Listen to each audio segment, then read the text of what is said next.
Hello everyone, Johnny Hurricane here from GamersHeroes.com, and why don't you sit back, relax, and let me tell you about Resident Evil 2.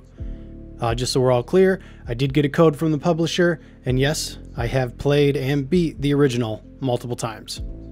Resident Evil 2 starts with a very simple choice, Leon or Claire. Who do you want to play first? Leon is a rookie at the Raccoon City Police Department, which is where the game takes place. He was told to stay away. He was supposed to start a couple weeks ago, but he was told, look, there's stuff going on here, just keep away for now. Well, after a couple weeks of that, he decides it's time to come into town anyways, and welcome to the nightmare. Claire, on the other hand, is a college student who is looking for her brother, Chris Redfield. Anyone who has played the original knows that Chris Redfield is a member of STARS and also works for the Raccoon City Police Department. After dealing with your first zombie with either Claire or Leon, you will eventually leave the gas station that the game starts at, and you will meet with the other person. So if you're Claire, you meet Leon. If you're Leon, you meet Claire, and both of them enter the city together, and both of them have to deal with this zombie nightmare. When you finally enter the city, you are separated. Leon and Claire both have the same idea: get to the police station. Although you take different paths to get there, you both meet up there eventually.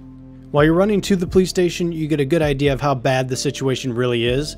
The gas station had a few zombies, but the streets are littered with them. Dozens of them. Trying to fight them is pointless. You won't win, so you just have to run.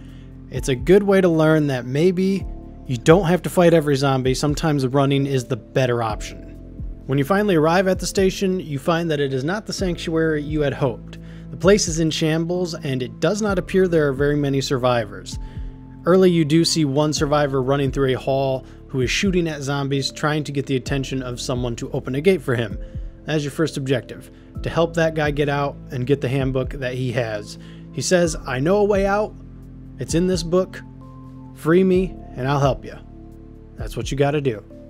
This is of course cut short when he is literally torn in half as you are trying to free him. However, you do get the book. And in the book, it will show you 3 statues and the symbols you need to use to get medallions. Using those medallions, you can open up the goddess statue and go underneath the police department. This is how you can get out. Between Route A and Route B, you will probably get about 10-ish hours. If you choose to play both, like if you play Leon A, Leon B, and Claire A, Claire B, then you'll probably get more around 16 hours. But a full playthrough for both routes ends you about 10 hours. Resident Evil 2 Remake is kind of a weird beast in today's market. It's not about killing every single zombie. You don't have the ammo or the supplies to do that. It's more about clearing a path and then running through. And that's going to be weird to a lot of players. It might even prevent players from beating the game simply because they waste too much ammo on zombies and just run out when they need it. The other thing is, zombies don't immediately go down from a headshot, and if you don't destroy their head completely, meaning their heads like explode off, they can get back up. This is not something that happens in other zombie games. Maybe if it was just zombies, you could pull it off, but you have other creatures such as lickers and dogs roaming the paths. They are not the worst though. The Tyrant, or as we used to call him in the original, Mr. X, is constantly hunting you, and he cannot be killed. Mr. X is a constant threat throughout the game. It doesn't matter where you are, even in safe rooms you can hear his loud, thundering footsteps throughout the police station. He never got me in a safe room, but he always seemed to be able to find me as soon as I exited a safe room. Even when you think you're clear, sometimes you take a corner and boom, right in the face. It's like, oh hi, there he is. Time to run the other way. This usually leads you into a pack of zombies, or a licker, or a dead end. So there are multiple things you have to worry about when dealing with Mr. X, or the Tyrant. The game has a weird way of making you feeling safe because you have enough ammo and resources, and then immediately making you feeling like, oh, I am not prepared. They will add more zombies or make it so they can take more hits. They will throw a licker at you, whatever it is. As soon as you feel safe, the game has a quick way of robbing you of that safety, and this adds to the anxiety. And that's where the game excels, really. It's not a jump scare thing. There are a couple of jump scares, but it's more of a psychological horror. Like, okay, am I gonna make it out? Do I have enough supplies to make it out? Do I have to start over? Like, have I used too much stuff?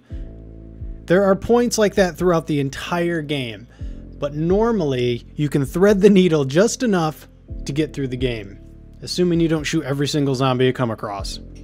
It is a Resident Evil game, so you will be doing a lot of inventory management. One thing I do have to say is that it pauses the game while you're doing your inventory management, regardless of if you're at an item box or not.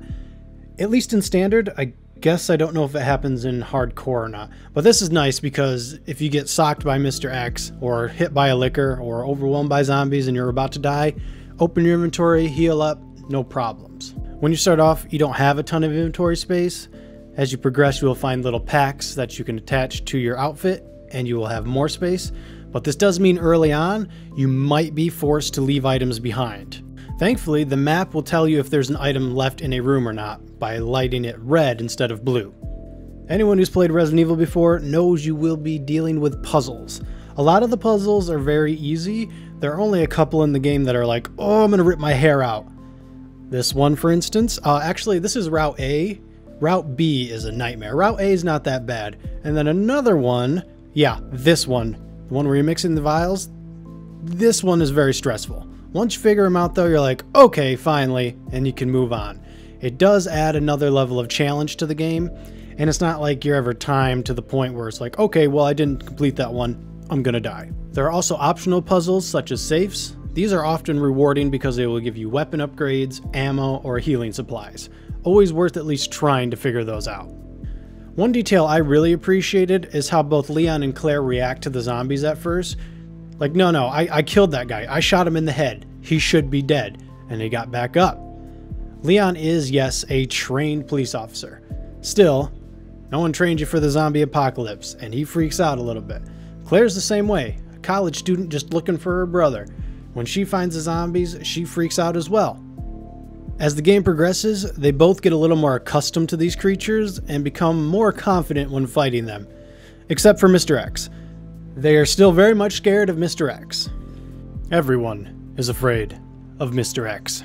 There are boss fights in the game. I'm not going to spoil them by putting footage in here, but they are pretty good overall. Most of them are just shoot, shoot, shoot. A couple of them are more puzzle based, but overall, they're not that bad. When you beat the game, you do unlock the fourth survivor, which is playing as Hunk, who is seen on the screen. He is the last of his team trying to get extraction. This is a very quick mode, and this is literally about running, not fighting, running. You don't have the supplies, there are no items to pick up. You just have to run through and get to your extraction. It'll only last you about 10-12 minutes, but it's a nice little distraction, and it will test your skills.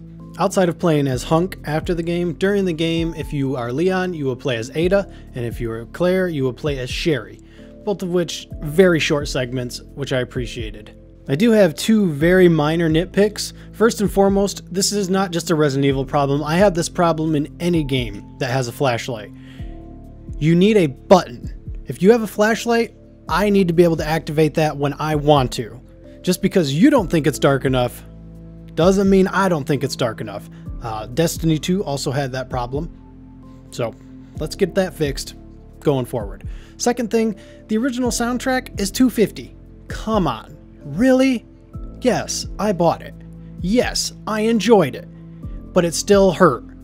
Give me the original soundtrack. Come on. My Route B playthrough was so much better because I had the original soundtrack.